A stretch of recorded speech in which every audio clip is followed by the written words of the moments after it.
Bringing people and communities together on seclosounds.org. Your listening station.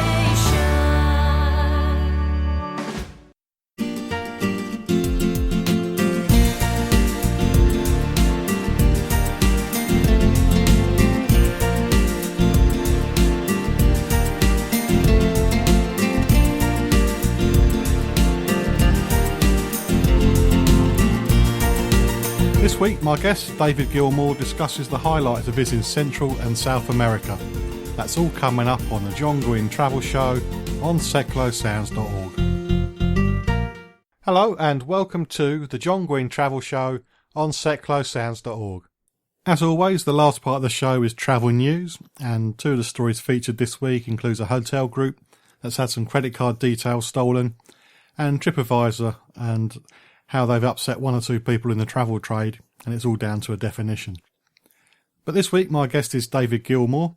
He's on to talk about visiting Central and South America, and after all the talking I did on the last show, I felt that it'd be better for me, and definitely better for you as the listener, that if he introduces himself. So here's David to talk about who he is, who he represents, and then we're going to start talking about the basics of visiting Central America. I'm a travel specialist for Latin America. Back in the 1980s, I used to lead tour groups across South America. I ran my own tour operating company for over 20 years, which I sold a few years ago. And I was one of the founders of the Latin American Travel Association in 1991 to promote Latin America. Then in 2008, I helped to set up and run the LATA Foundation as a charitable wing of the Latin American Travel Association to support social projects throughout Mexico, Central and South America. And so I've been brought in by Mercator Travel to help them as they expand their business beyond Central America, to help them with their South America Reviled brand. So when we're talking through this, you'll be talking about Mercator Travel and the Reviled bits as well, but they're all basically the same people? Absolutely. Mercator Travel is the parent company, the two main brands, Central America Reviled and South America Reviled.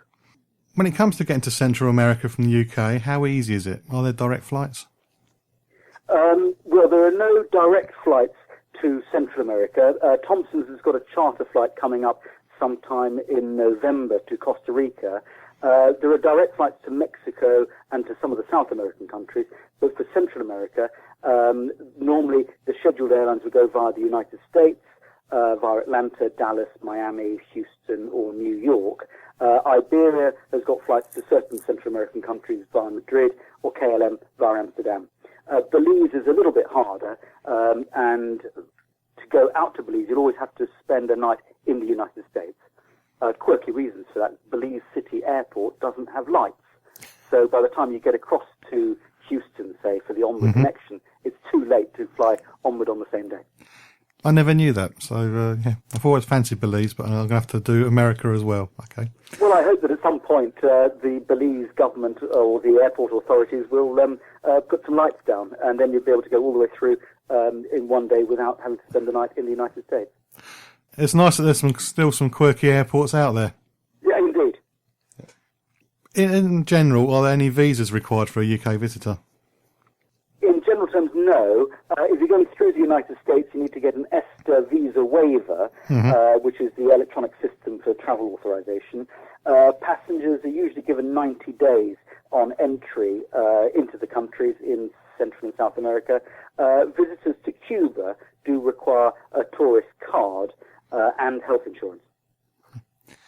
Talking about health insurance, are there any medical requirements? Do you need jabs or tablets or anything?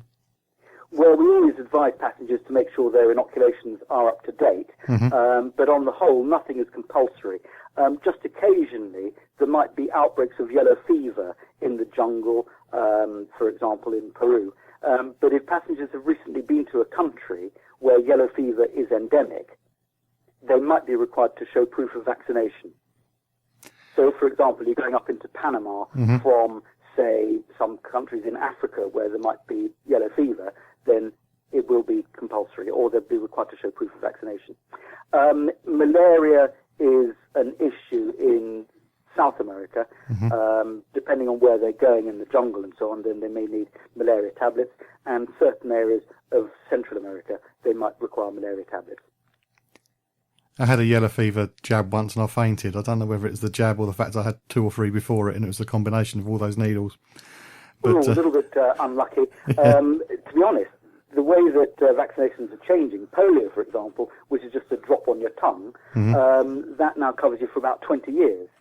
Yellow fever, I think, is normally 10 years that it covers you for, but we always advise passengers to check with their doctors or medical advisors.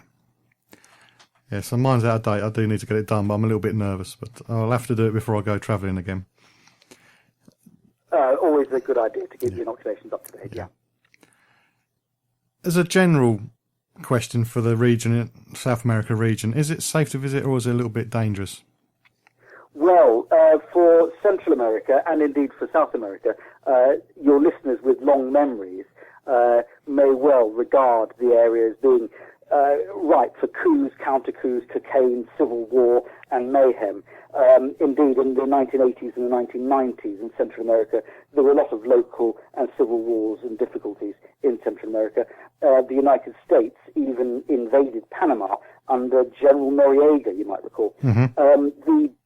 Today, though, that's not really so much of a problem. The drugs wars are a continuing issue in Mexico. But on the whole, for visitors to Mexico, Central and indeed South America, most of them don't experience any trouble at all. But yes, you have to take the usual precautions. One area at the moment that is of some concern is Tegucigalpa in Honduras, which is known as the murder capital of the world, sadly. And that's a place that we're currently avoiding. Gary Fitz here, every Monday, 10 o'clock. Coming up, we've got Eric and Ernie. Join me here on Seclo Sounds. In your smile. It's from 1975. Eric and Ernie were four.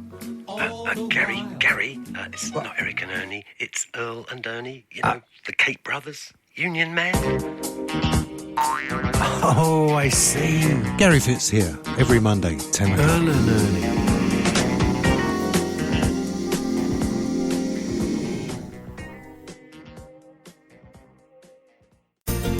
You're listening to the John Guinn Travel Show on seclosounds.org. Still to come on the show is travel news, and you'll be able to find out which hotel group has had some credit card details stolen. This week my guest is David Gilmour. We're talking about visiting Central and South America. We've done very little on it so far, just the visas and medical requirements. And now we're going to talk more about what countries make up Central America. Well, Mexico rather likes to think of itself as being part of North America, along with the United States and Canada. They're part of the North America Free Trade Unit. The 7 countries that make up Central America are not in any particular order: Belize, Guatemala, Honduras, El Salvador, Nicaragua, Costa Rica, and Panama. Out of those few, which would be the best destination for somebody interested in wildlife? Wildlife. Well, Costa Rica is home to an abundance of fantastic wildlife with fantastic rainforests, amazing bird watching, sloths, howler monkeys, iguanas, giant butterflies, and rare frogs. Otherwise, for wildlife, really, the Galapagos Islands are particularly important, where you have wildlife literally at your fingertips, and Antarctica. Yep, I fancy Antarctica, but because I like cold, I don't like the heat, so I have to put that on my list as well.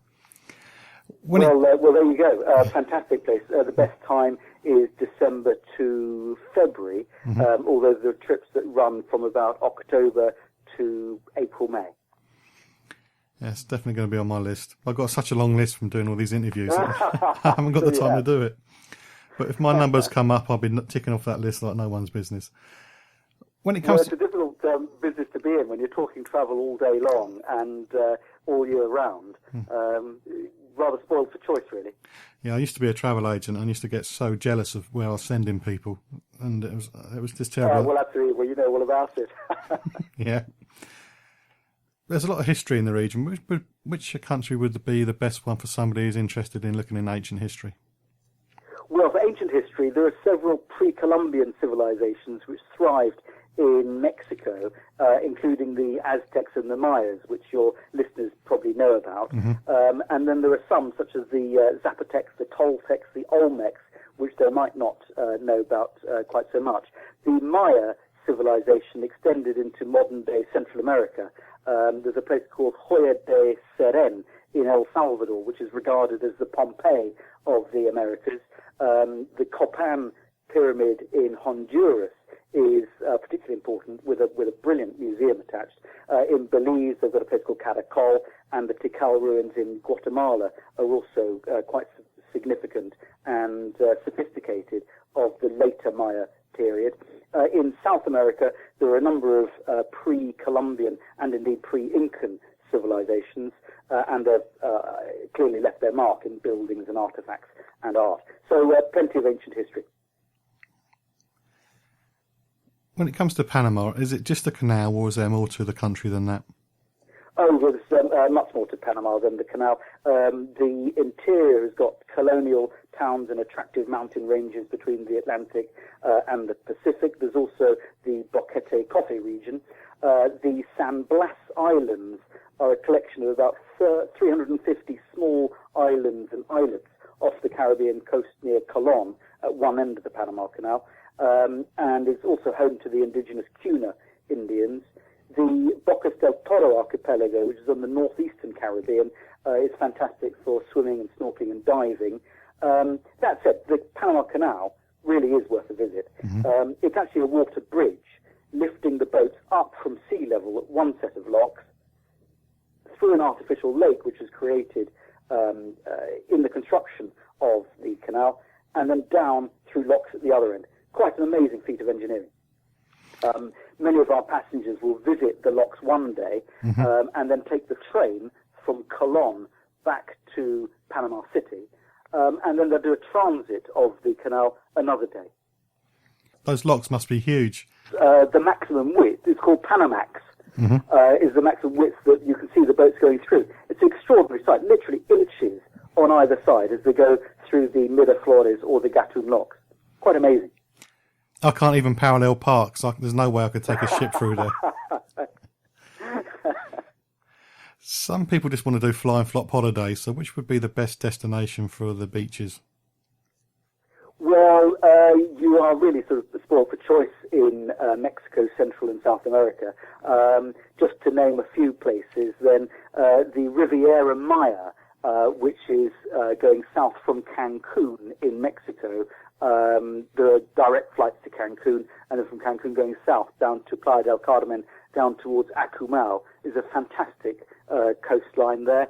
The Corn Islands of Nicaragua, we just mentioned San Blas and Bocas del Toro in Panama. Otherwise, the Guanacaste coast of Costa Rica is very attractive. The Bay Islands of Honduras, or perhaps just off the coast of Venezuela, there are a number of islands called Los Roques. I'm glad you're doing all the pronunciations, because I wouldn't stand a chance. I really struggle, so that's great. Years of practice, John. Yeah. This is Seclo Sounds, and you can listen to us by clicking Listen Live on our homepage at seclosounds.org for a choice of players. Via TuneIn Radio at www.tunein.com, search for Seclo Sounds and listen online, or download the TuneIn app. You can download the Seclo Sounds iPhone app from the iTunes App Store, and you can listen to us on demand at our replay page. You're listening to the John Guinn Travel Show on seclosounds.org. If there's any particular destination, city, country, whatever, or consumer advice based on holidays that you would like to know more about, please do let me know. Facebook.com/John Guinn Travel Show, and I'll get a guest on to explain it. Or there. But you know what I mean. This week my guest is David Gilmour. We're talking Central and South America. We've done the basics of Central America right at the very beginning and starting to investigate the countries in more depth. One question I had was that when you look at the map of Central America, you can see that some countries have a coast on the Pacific and the Atlantic/Caribbean side. So I wanted to know if there's much difference between the two coasts on the countries that do have two coasts in Central America. Now that's a very good question.